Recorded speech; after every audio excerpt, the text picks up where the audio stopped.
The International Criminal Court is seeking arrest warrants for Israel's Prime Minister Benjamin Netanyahu and the leaders of terrorist group Hamas. But what effect will this have on the ongoing negotiations? Will it bring us any closer to the end of the war?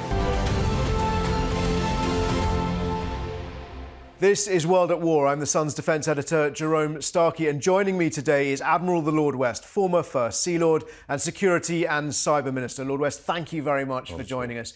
This shock news yesterday from the ICC issuing, or rather the prosecutor, British prosecutor Karim Khan, requesting these arrest warrants, both for the leaders of Hamas, but indeed also for Israel's Prime Minister Benjamin Netanyahu. Just tell me, first of all, what was your reaction to that news? I was sort of surprised it suddenly came out, and I have to say I'm not sure that it actually helps anything. I don't think it'll help stop the killings in Gaza. I think it muddies the water. I think there's always a danger when one looks at these things and you have a go at both sides that you're mixing up apples and pears. You know, things can be very different, and therefore I was surprised. As I say, and I don't think it really achieves anything at all, because I think you've got to make some of these judgments are extremely difficult, and they tie in with historical things. And what are you looking at precisely? You're looking at an exact action that's being completed. I find it quite difficult, actually. Would you agree? I mean, Israel has called it outrageous, suggesting, and Joe Biden's called it unhelpful, and the suggestion that perhaps it creates parity between what Israel has done and is doing in the Gaza Strip and what Hamas has done. I mean, do you recognise that? Does it? I certainly do, and I think there is a danger of that. And I mean, we saw that, of course, in the Northern Ireland things, where basically there was now there's sort of people looking at things as if they're on a level playing field, but actually the terrorists went out with the aim of killing people.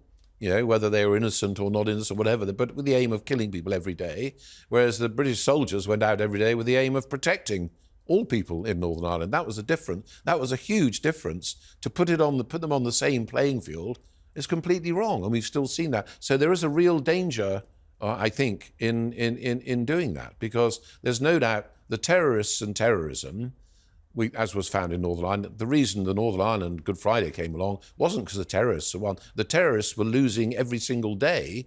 I mean, the numbers of them were being banged up more than ever. We had completely penetrated all of their cells, and they knew that they were losing on that side, and they suddenly said, well, why don't we have a sort of diplomatic agreement? Which actually, why didn't they do that originally? Terrorism is an awful thing, and I'm afraid it generally doesn't achieve its aim. It just causes real problems. Do you see any prospects for a Good Friday-style agreement, in between Israel and Palestine? I mean, clearly that would be the hope of many, that there is a sustainable long-term peace is possible. But many would say that what we've seen over the last 6, 7, nearly 8 months since the October 7 terrorist attack has made that, even more of a distant prospect. Well, I mean, I think getting some sort of accord is extremely difficult. It's very difficult to know, for example, what exactly does Israel intend to do, and when we know this is some people would argue this has been going on for thousands of years. It's certainly been going on since 1948, and there are all sorts of complexities and things involved with it. I think in terms of judging actions of the Israelis today in Gaza, you've in a way almost got to separate it all from all the historical aspects, or from what they're doing in the West Bank, or from what their plans are for the future. Basically, they are doing a military operation in a very built-up area in Gaza. That is an extremely difficult thing to do, as we know, which is why we try and keep out of, our planning for things is to try and keep out of those sort of operations. But in Fallujah, for example, and in Mosul, the numbers of civilians that the Allies were killing, the Americans and ourselves, was way more than the IDF are killing for each terrorist killed. I think these judgments are so difficult, and we know, if you look at the Second World War, the killings when fighting went into cities, particularly if the people involved, and it was Nazis doing it then, used civilians as shields, were dreadful, and it's very difficult to make certain judgments, I think. Lord West, you mentioned UK intelligence penetration of the terrorist groups in Northern Ireland, the IRA predominantly. We had been led to believe Israel's intelligence services have a formidable international reputation, both Mossad and Shin Bet. And yet, the October 7th attack appeared to take them and clearly the world by surprise.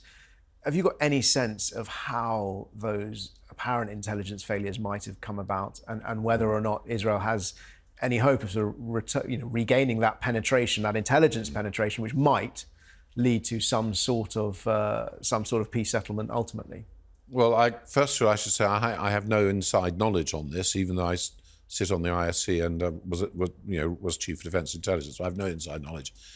What I would say is I was amazed that they didn't have any warning of this. Absolutely amazed. I think after this fighting is finished, no doubt the Israelis will be looking at this very closely. But I think there clearly was a major failure of intelligence, because actually even the little bits I've seen showed there were strands in the wind that showed something was going to happen.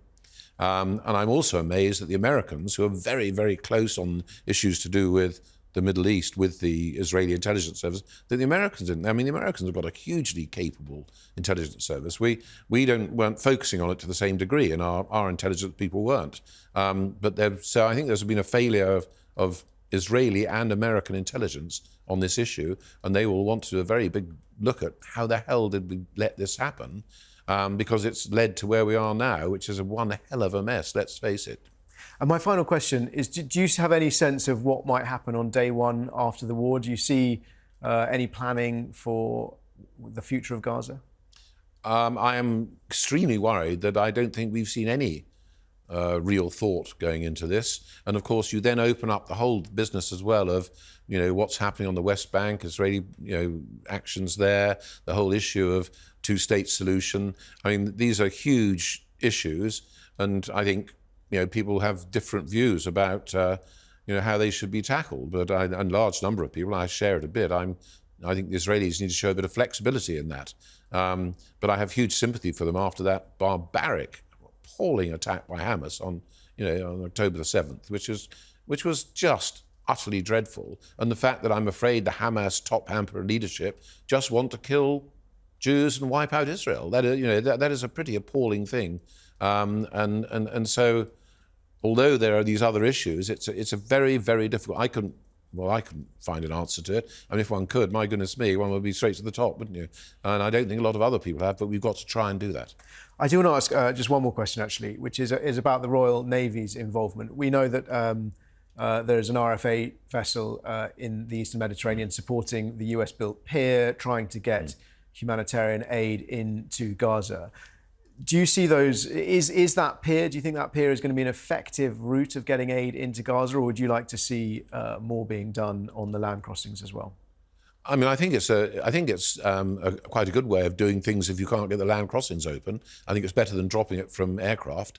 The distribution is really difficult, and I don't think we want to get our troops or our people involved in that, because Hamas have their own agenda about they want to control that because it's a way of controlling the population and all sorts of things. So we want to keep out of that. But I think it's quite a good way of getting stuff in, and you can always get a lot of stuff by sea. So that's good. But obviously the best way of doing it was a technique they knew already, that they'd used already, which is using lorries and lots of lorries. And there was a procedure and a method of doing it. That having been broken down, yes, let's use some sea ones, but it would be very good to get the crossings open and lorries going again. Lord West, thank you very much for joining us. This is World at War. I'm The Sun's defence editor, Jerome Starkey, and if you're watching on YouTube and you have any questions, then please ask them in the comments below and we will try to answer them next week.